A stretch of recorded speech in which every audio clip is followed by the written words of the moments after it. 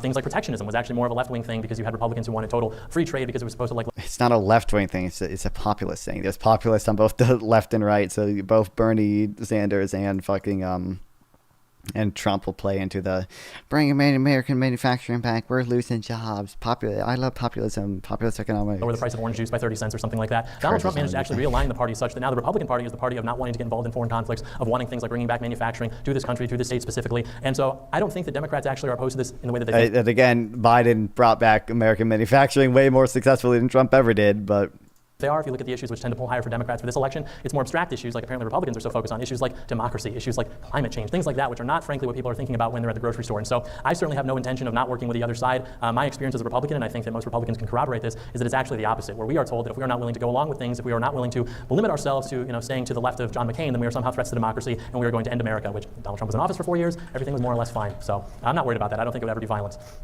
We'll jump to the next. Wait, am I allowed to answer part of the question? No. First of all, My name is John, and I have a question for Steven. It's the really only question that should be asked at an event like this, and this is going to seem like a troll, but it's not. I just can't believe that it's true, so correct me if it's not, that you sat in a room or a corner of a room very much like the one you're sitting in now, and just... Oh, it's a cuck question. Many other men and gaped. Get fucked. All right, get it. All right, we want to keep it on task. So we're gonna. Destroy. Wow. Before they come up and ask a question, or do you think he's like edging himself until he gets it all out? We're ready for your question. Sorry. This is a question on behalf of a friend for both of you. In the last couple months, there have been 2 assassination attempts on Trump with guns. There was a school shooting recently as well, so gun violence issues seem to prop up pretty frequently. Do you guys think there's a gun violence problem in this country? And if so, what policies would you like to see implemented under the administrations you favor?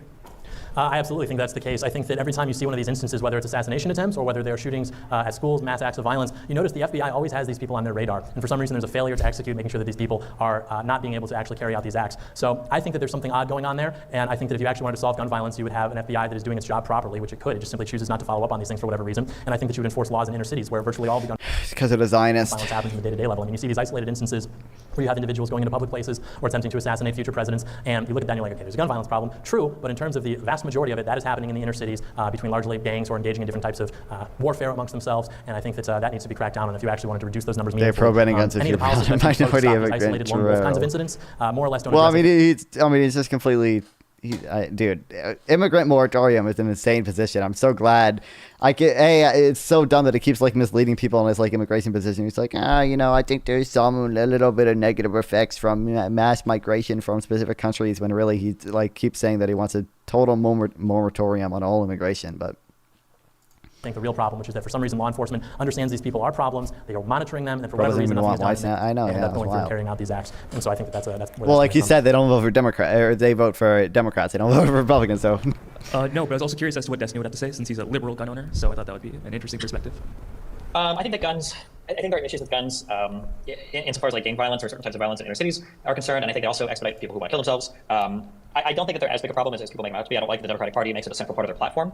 There are certain types of things that I think I'd be okay with, like possibly more expensive background checks. I think the closing private sale loopholes I think is good. Part of I think what Biden's already done in terms of the private sale loophole stuff, or at least I think the boyfriend gun loophole or whatever. But guns are it's not a huge issue for me. I think it's a big political loser when the party deals with it. It's like abortion for Republicans. I just think it's a really divisive topic. That being said, again, something I said earlier, I think it's funny when you talk about an authoritarianism. Authoritarianism is the most centralized power in themselves, especially in the executive. There's a reason why we have 3 branches of government. For people that actually give a fuck about this country, I recommend Federalist Paper number 51. It's a really good explanation. Biden did pass the Bipartisan Safer Communities Act, which I always forget what it did. It was a gun control act, but I forget what exactly it did. A breakdown of why we have checks and balances, why we have 3 different branches of government, and why you wouldn't want somebody like Donald Trump running the entire thing. Enhanced background checks for firearm purchases under the age of 21. And I think it's also strange in terms of how Republicans approach gun violence, or at least how John's laid it out, that we're simultaneously saying things like the FBI was confident that we unlawfully could anything they couldn't seem to do the job right, firearms. but we also want to increase the power of the FBI and then give them the ability to follow Boyfriend loophole by prohibiting those who are convicted misdemeanor crimes of domestic violence, from possessing firearms when those crimes occurred in the context of a dating relationship. Everybody and do their job better. It's always like both sides of the mouth. You know, like the GOP is destroying Trump at every step of the way, but Trump is also in control of the GOP and he can do whatever he wants. The swamp is destroying Donald Trump all the time, but next time he's going to hire the right people. The Democrats are, opposed Good to one, can't do anything, but on these issues they would actually be fundamentally aligned. Like nothing actually makes sense. There's a reason why at the end of the day there's no policies listed. There's nothing that's actually talked about in concrete terms. It's all just like fantastic delusion. We can take one more pithy question, and then we got to go into the closing statements from our speakers. Yep. This question's solely for Mr. Doyle. Sorry, this is not a very topical question. Good evening, Mr. Doyle. Somewhat recently, RFK Jr., who has been very vocal about the problems with American health, has thrown his weight behind Trump and may end up getting a cabinet position. How else do you believe that Donald Trump can benefit the health of Americans, especially young Americans like myself? I think that a lot of what RFK is very positive. I think that the two biggest issues that we're going to face are immigration and health, because both of those are controlling for who is in the country and the quality of the people. I mean, I think that fundamentally, body, soul, and mind are very intertwined. And I don't want to cast stones here, but there's a reason that you look at the people who are the most fanatically left-wing, the Antifa mugshots. They sort of have a look about them. I think there's a reason for that. They're hormonally maladjusted. It's for a lot of different reasons. You've got pesticides, you've got fertilizers, poisons in our clothing, which is why you need to go to Undertack and buy their underwear, by the way. It's the best stuff ever. They don't use that stuff. Okay. But you can ban the use of those things, which would make people less sick. And if you have people that are less sick, they're going to be just better adjusted in general. And I think that you will see those effects manifest throughout society. I mean, there's a reason why you look at old footage of Americans in the 70s, 80s, or whatever. They look happier. They don't look so dreary. Now you have people who are drugged up on prescription medication. They can't get through the day without taking their I don't know, Adderall or Xanax. We did, by the way, just see, but by taking their Adderall? What these people are into. I thought he was going to mention fucking fentanyl, but okay, Adderall, we have issues with Adderall now? Sick. Everyone seems to understand that it's going in the wrong direction, but no we one did, by the way, just see one of the first dip in overdose deaths in quite a while. But for RFK, and thank God Trump for bringing him on board, are actually addressing that issue, the health of Americans. You had Michelle Obama who got in and she was like, okay, we're going to ban fat kids, no more Mountain Dew. And it's like, well, that obviously didn't do anything. So there has to be a fundamental conversation about what we are putting into the food, how it's packaged, how it's processed, and only RFK has been willing to meaningfully address that. So God bless him for that. Rebuttal. Okay. Excellent. Thank you very much. We want to go into the closing statement, so we are not done yet, folks. We're going to kick it over to John for his closing statement. These are only 3 minutes. John, thank you very much. The floor is all yours for your closing. Yeah, I would just say that the president, as the executive, is presiding over the sort of archipelago of bureaucracies. When we talk about the deep state or the swamp, these are very romantic terms. What that means is all growing up on meth might actually lead to repercussions. I don't think have there been any big negative long-term effects of Adderall observed? I don't think there really have been. The thousands of unelected bureaucrats who do not leave their position depending upon who is in charge of being the enforcer of those laws. Under Trump, he's not as able to command them. Under Biden, under Kamala, they're more easily able to mobilize these people because they are more in alignment with how the establishment functions. And so a Trump FBI is going to function differently in 2016. Increased heart rate, elevated blood pressure, insomnia, and even addiction. And a Biden FBI. This is Adderall abuse, but I don't know. Maybe taking it young can make Adderall abuse more likely. In 2020, simply because the bureaucrats who are occupying those positions, who are appointed by certain presidents, they understand how the game is played. And so when Trump is talking about Schedule F, constitutional, firing those bureaucrats and bringing in loyalists so that he can have a mechanically functional administration like every other president has before him, that is something that is good, and that is something that will have better results for him in his second administration. So yes, it is different. That is precisely why. In terms of policy success, again, I'm less interested in policy than I am in what is actually going on in the country. But it said prolonged abuse, didn't it? Prolonged use or misuse. Okay, there Republican, 101 is we want less government. We don't want to pass policy. We want government to get out of the way. That is something that can happen under a Trump administration. Well, not if they go after people he doesn't like. Then it's fine. So I don't think that passing policy necessarily... He literally said in this debate, oh, I don't think authoritarian is a bad word. Measures a successful presidential administration so much as how happy and how provided for the people are by the incumbent sexual administration. side effects. Again, every election is a referendum on that incumbent administration. Sexual function is limited. With Kamala Harris, and I think that you're seeing Trump's popularity go down. People are expressing more sentiment positively for him. Because of that, they're understanding that TDS is not necessarily a death sentence and that they can eventually support Donald Trump, which is sort of what's happening. And so, yeah, you notice as we continued our discussion this evening, a lot of it was about Republican conspiracy theories, delusions. What's the other guy, Destiny? Et cetera. It hasn't been accounted for why under the Biden administration so many of these horrible things have been happening. It's been about what Trump did, what Trump may do, what he may not do, but there's simply no answer for what has gone on under the Biden administration, which if you support Kamala Harris, you are voting for an extension of that. You are looking at what happened under Donald Trump, and you are looking at what happened under Joe Biden and Kamala Harris, and you are saying a continuation of this is a closer approximation of what I want the world to look like than a continuation of what Donald Trump was able to do. And I think that is just simply delusional. Yes, I would like to continue seeing wages increase and inflation decrease. And I don't support that at all, and I don't understand how you can be an American patriot and support that. American patriots are down bad. We are less wealthy. We are in a more dangerous situation. We were talking about mass... Americans saw their first increase in real income in 2020. I think it was in 2024. We were talking about billions and billions of dollars to all these other countries. We have problems here. We can solve those problems, but you simply need somebody who's willing to do it. Donald Trump has been the only political figure in any of our lifetime who has been willing to actually challenge those orthodoxies, and he's done so successfully to a certain extent. And I look forward to seeing how he's able to complete the job in a second administration, given that he will have loyalists staffing his administration, which do exist, and which are going to make big, beautiful things happen. So I think we should all support Donald Trump. Thank you very much for that closing. We'll kick it over to Stephen for his closing as well. Stephen, the floor is yours for 3 minutes. You ever feel like your head is spinning after listening to a conservative talk? Sometimes it's good to just take a deep breath, take a step back, and do a reality check. Why would somebody say people are hormonally maladjusted and they're all sorts of drugs when they're conservative? Go onto Tinder, walk out on the streets, go to any large blue city, and then go to any rural area. When you go to the rural areas, what do you see? A whole bunch of fat fucks on insulin because they're obese and they have type 2 diabetes. If you want to talk about people that are unhealthy, that are on drugs, that are reliant on big pharma to survive, it's conservatives. The idea that somehow it's some college girl who cut her wrist and now she's on a little bit of Xanax is destroying the country, but not these people that are getting older, that are fatter, that are destroying our entire economy because of how much it costs to keep them alive. For every single year, another toe falls off. Another increase of their prescription happens for whatever more insulin medication they need. It's just the idea that a conservative would attack our medications and say that this is somehow the fault of liberals when conservative old people are some of the largest consumers of everything in the country. There's a reason why there's a net transfer from these successful blue states. Because it's against people I don't like taking my advice from John Doyle. They're powered by blue industry over to the less successful red states that are powered by God knows what these days. It's just delusion.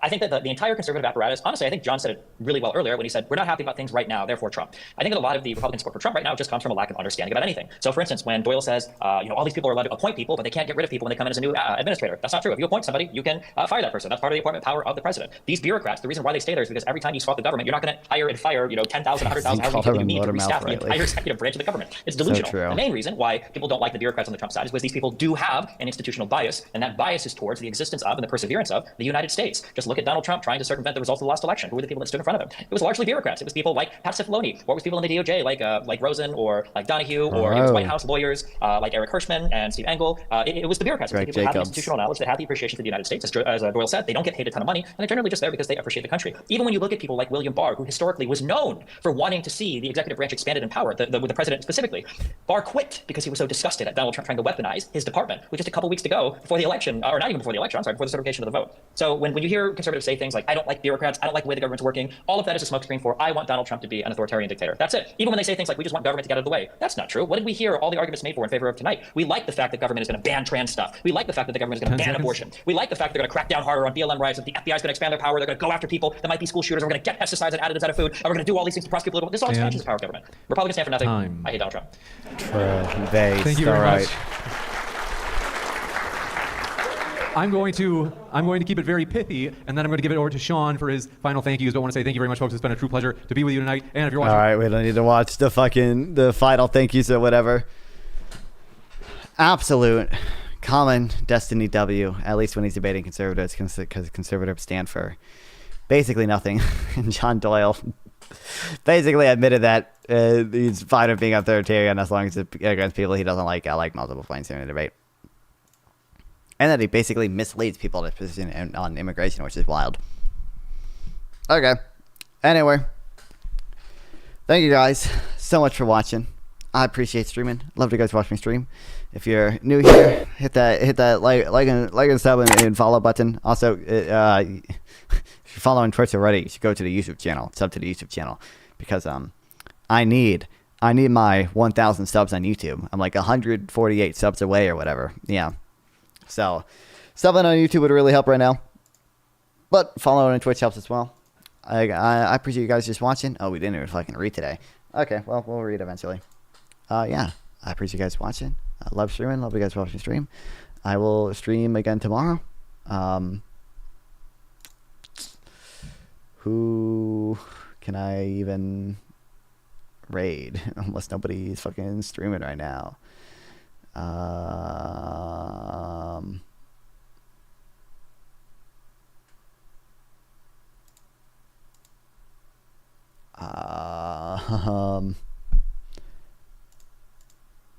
I can't really, there's not really.